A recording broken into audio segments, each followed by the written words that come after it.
Hey folks, this is vlog of Over the Garden Wall episodes 5 and 6. 5 was Mad Love, and I'm blanking on what 6 was called. So let's jump in. Uh, Episode 5 was definitely a weird one. I liked seeing basically what I think was the point of the episode, which was Beatrice and Ward. His name. I actually think I've been mispronouncing his name. Is it actually Wart rather than Wart? Anyway, the two of them getting to know each other a little bit better, starting to become a little bit more friendly, starting to understand each other better. We learn what Beatrice's motivation is, which is that her family were cursed to be bluebirds after she threw a rock at a bluebird, which seems fair enough. And we find out why in episode 6, but in episode 5 she's interestingly cagey about what exactly she wants from Beatrice. Certainly the implication there is that it's a cure for her family, but she's unwilling to confirm that for Wirt. And then we have the silliness off to the side with Ellicott. And I'm blanking on the woman's name, but the woman who owns the other mansion. They keep referencing how ridiculously opulent and wealthy he is, which I thought was interesting. I guess it was building up to the gag that their houses just sort of swelled into each other, which, yeah, I can see that being kind of an uncanny thing. Apparently, there's a very common nightmare among people who live in some cities but not others. New York is well known for this. But apparently it's a very common nightmare that you discover a door in your home, your house, your apartment, whatever, that you didn't know was there. And that's apparently terrifying. I can't say I've ever had that dream. I've never lived in any of the places that are really known for it. But certainly people have done interesting stuff in media with that concept. House of Leaves being the big one. That book is terrifying and incredible. There's also the Doctor Who episode, The Lodger. Has fun with that. So yeah, there's definitely been some stuff that's played with that idea before, and so it happened here. Their homes kept expanding until they flowed into one another, and that proved to be an uncanny experience for both of them. This uncanny experience then led to them bonding, which, oh hey, that's exactly what's happening to Wirt and Beatrice. They they have a troubling, frightening experience getting trapped in a closet. They discover a secret passage into the other house, and they get to know each other better. We learn that Wirt is a musician, that he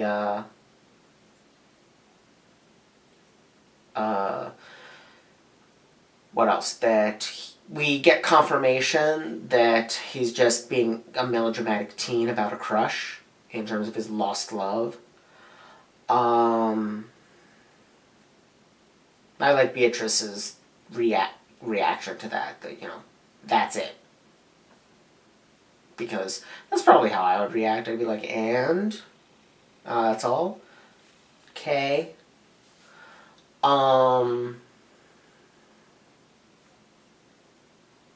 And like I said, we found out more about Beatrice's family, and what's compelling her on this quest to Adelaide.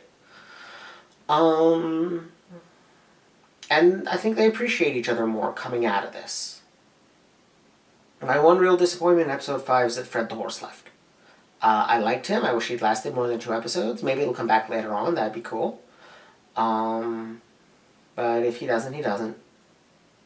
I mean, I guess I'll find out within the next 3 weeks, won't I? So that brings us to episode 6,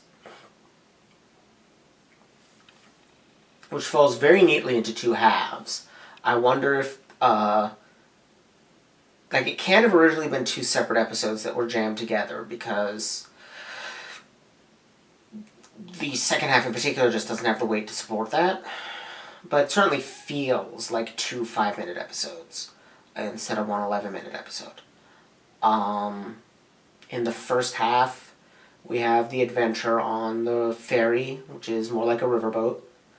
And just has lots of frogs in clothes celebrating. That whole animals in clothes thing keeps coming back. And it's, again, very classic cartoons. The style of music, the riverboat setting, that's all very early Disney.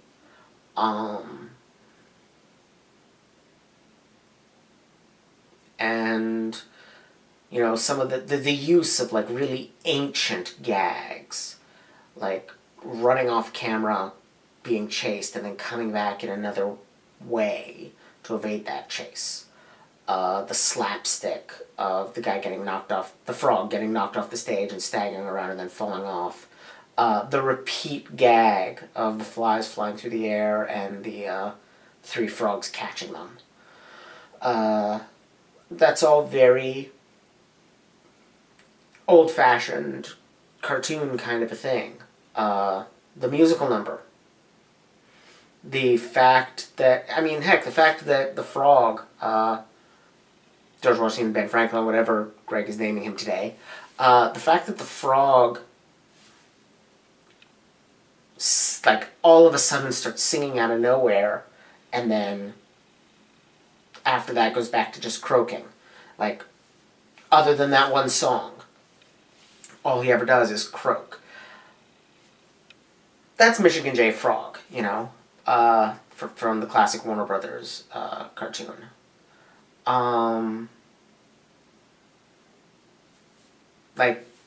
That's just straightforwardly what he is.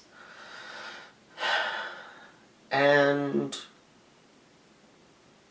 the one joke that would not have happened in one of those old cartoons is the whole stepping on tadpoles thing. Stepping and slipping on tadpoles, okay, maybe. But the fact that... the fact that they cried like human babies, that's a line that I don't... I'm totally fine with it. It's not pushing the boundaries by modern standards at all. But by the standards of the time... Well, not the time. The standards of the time that this is drawing from. The standards of those old cartoons from the golden age of animation are... that's really pushing the line. Which I feel like is deliberate. They're deliberately inserting something much more modern into something very old-fashioned.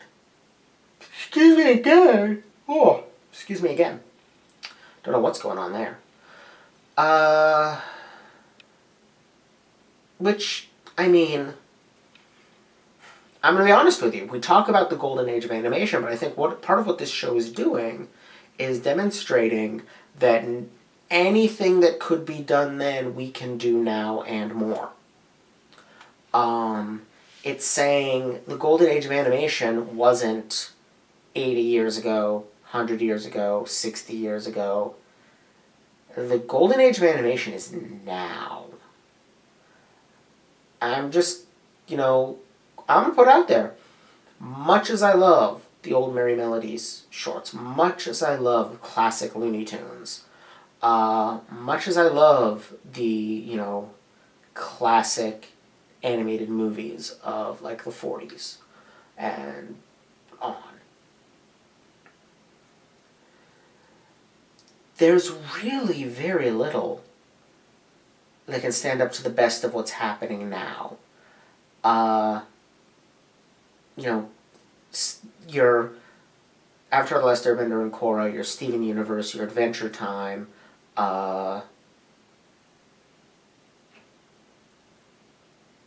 Over the Garden Wall, uh, you know, My Little Pony, even the like stuff that, from what I've seen of it, seems to be decidedly on a tier below those, like Star vs. Forces of Evil.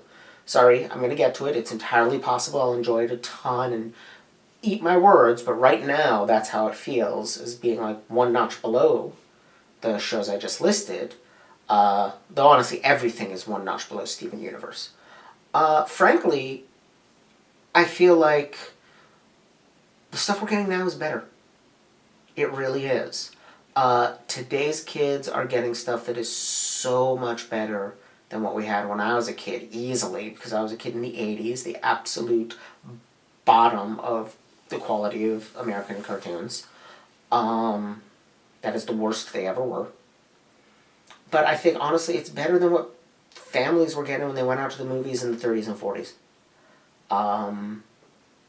I really believe the golden age of animation is now. And that's really what this show is playing with. It's taking us back to that classic stuff and updating it into the modern day and treating it the same way we treat fairy tales, as something that occurs entirely in fantastical spaces, that is entirely from another culture.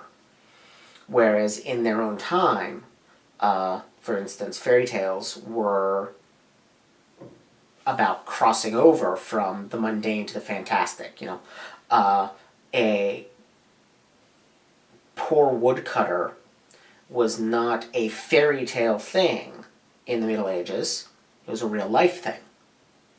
But then, wandering from the poor woodcutter's cottage and encountering a witch, that's where you've crossed into the magical. So you started in reality and drifted into the magical. But it's become, we don't live in poor woodcutters' cottages anymore. Not most of us.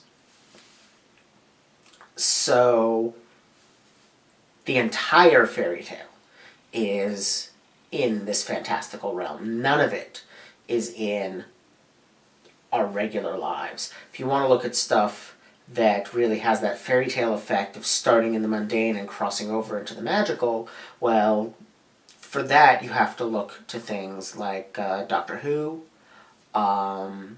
or actually Star vs. Forces of Evil is a good example, where there, yeah, it's the fantastical coming into the mundane world, but it's still the same idea of crossing between two worlds. And Over the Garden Wall has some of that. I mean, we haven't seen the quote-unquote real world that they've come from, but they've definitely fallen out of their world into a much stranger one and are adjusting to it. They're wandering through a wonderland.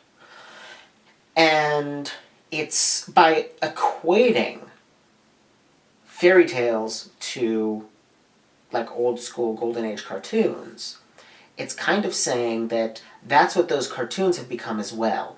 They are messages from another time which in some ways have lost something in translation. We no longer appreciate them in quite the same way that they were once understood. But at the same time, we're coming at them with a different perspective than the people who originally saw them, and we're taking something else from them that's not inherently inferior. It's just that they are no longer of our time. They are no longer of our world.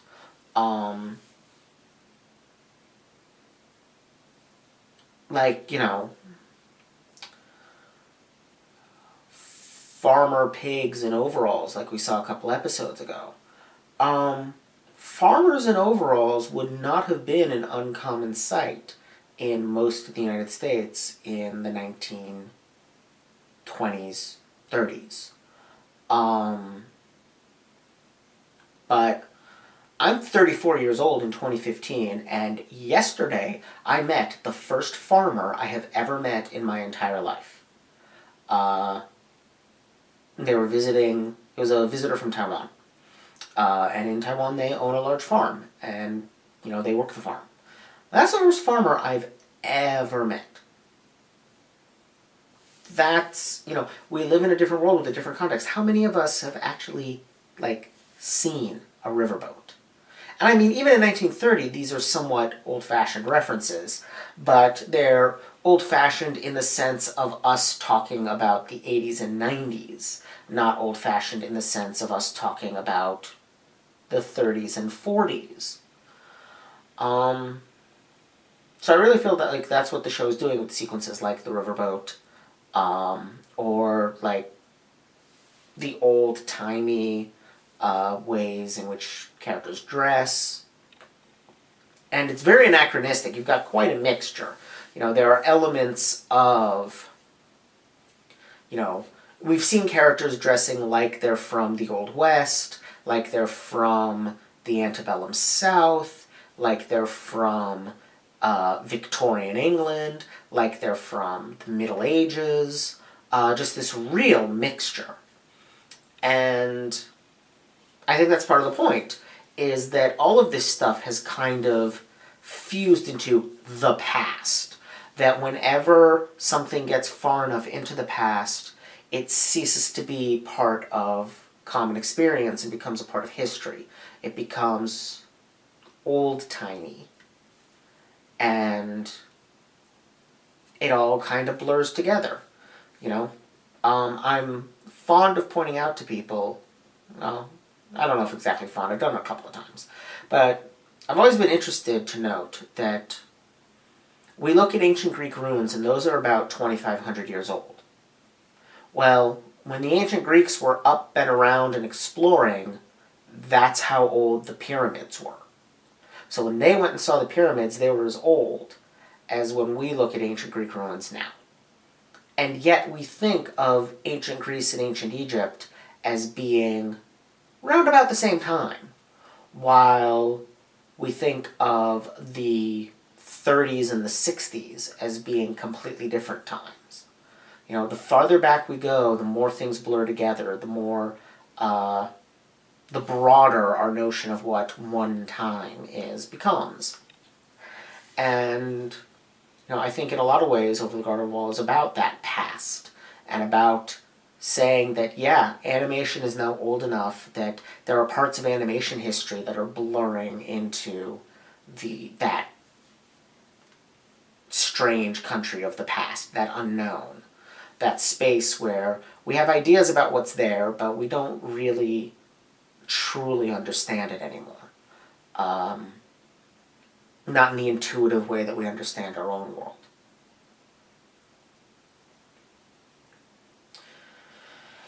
And then they go to Beatrice's house and we get the big reveal that, or not Beatrice's house, Adelaide's house, and we get the big reveal that Beatrice was planning to betray them, that she was leading them to Adelaide, basically leading them into a trap at Adelaide's in exchange for the magic scissors to remove hers and her family's wings so that they could become human again. And now I'm a little annoyed at the ending of the episode because, did Wirt not notice Beatrice opening the windows, that it's Beatrice that defeated Adelaide? Okay, I get that he's mad at her for doing this, but they followed her after she tried to ditch them. And then she saved them. Is that the behavior of someone who's decided to betray you? Or is that the behavior of somebody who's changed their mind? I mean, I get that Wirt isn't exactly the most rational of people. He is prone to overreaction and to, letting his feelings take over. And so it's in character for him to do it. That's not what I'm complaining about. I liked that we were starting to get, this dynamic of grudging acceptance between Beatrice and Wirt. And I feel like that's all gone down the tubes. Though I do note that over the past, we've hit the midpoint of the series, and over the past 2 episodes, we've shed all the companions they acquired. We're now back to the 3 that were there at the start of the first episode. Wirt, Greg, and Frog to be named later. So, I think they're kind of trying to bring it around as we hit the middle. And I'm now really curious, because I expected the search for Adelaide to take a lot longer. I expected it to be much harder for them to reach her, so yeah, I'm not really clear on what's going to happen in the next half of the series. But I'm definitely curious to find out. I'm definitely enjoying it. I'm definitely interested in the stuff they're doing and the way they're blending elements of different times, both real-world history and animation history. I'm really enjoying this a lot. So, see y'all next week when I watch the next one, the next 2. Bye!